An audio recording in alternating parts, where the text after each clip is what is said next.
Pentagon is still assessing the threat of an attack on Israeli soil. I spoke earlier about these tensions with Miry Eייזן, a retired colonel who served in the Israeli Defense Forces. Miry, how significant an escalation do you think the fighting we witnessed over the weekend was? It was a tactical escalation. We're in a war of attrition. What Hezbollah wanted to do on the night between Saturday and Sunday was to do a full-scale attack throughout Israel into the area of Tel Aviv, where I live, and all over. And by preempting, we stopped that. So it was definitely a tactical hike, but it isn't that the war is over. The sites that Hezbollah targeted, although broad, they were not critical infrastructure. So do you think this was about sending a message? Hezbollah is constantly trying to send a message. They're a terror organization. The psychological aspect is a major part. They wanted to show that they have the intelligence, that they have the capability to do what Israel did to them at the end of July. Israel openly stated that we killed what was essentially like the equivalent of the chief of staff of Hezbollah, the terror organization. And so they wanted to show that they could do the same. Everybody in Israel knows that Glilot is an area of where you have military installations, and using international satellite material is not something very advanced, and they did not manage to do what they said that they would do. So if you look at the response from both sides here, Miry, what impact do you think that this had? On the tactical level, this was definitely a clear-cut win for Israel. As I say, tactical. On the operational level, it showed that Hezbollah may want to do things, but they don't have the capacity. And when Israel tries to preempt, we're very effective. Just wish we could have done something like that on October 7th. But when it comes to the strategic level, I'm still very worried about the way that this entire event is being framed, as if Israel is the one that attacked Lebanon, as if Israel did something against Lebanon. Israel stopped a terror organization from firing hundreds of rockets and drones at Israel, as Hassan Nasrallah himself said. And in that sense, just the capabilities that they have really disturb me. So as I said, tactical win, war not over. Yeah, Hezbollah certainly has significant capabilities, and we saw the Israeli Prime Minister say this is not the end of the story. Hezbollah has indicated the same.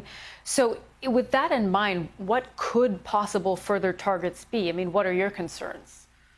So as we speak right now, every single day, Hezbollah is attacked now with drones, with missiles, with advanced anti-tank guided missiles. They do it in a variety of different ways, and they're doing so as we speak right now. So that's that ongoing, I call it a war of attrition. It's a war. It's just every single day in a small amount. What everybody here is more worried about is capabilities that the Islamic regime of Iran have passed on to them. If it's surface-to-air missiles, they're constantly trying to down any kind of aerial target that they can.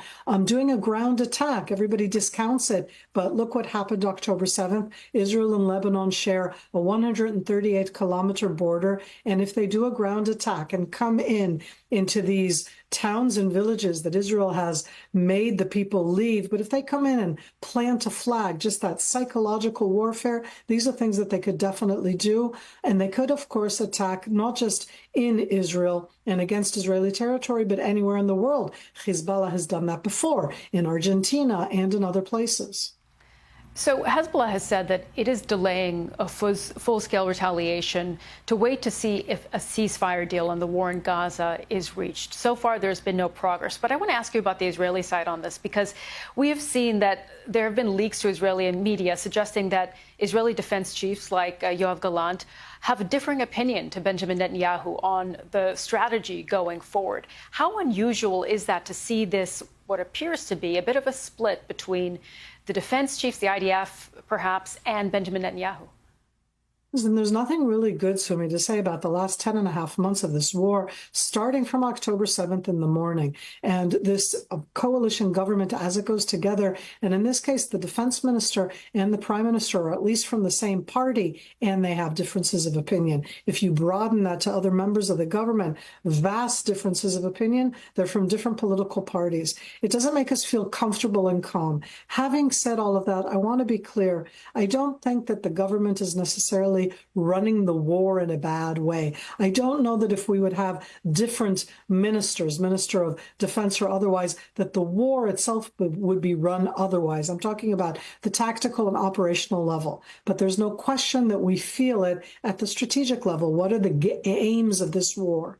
But Sumi, I wanna hone in on one issue. The fact that Hezbollah has attacked Israel every single day from October 8th, except for when they decided not to, let's not connect that the way that Hezbollah does to anything happening in the Gaza Strip. I think that that's all.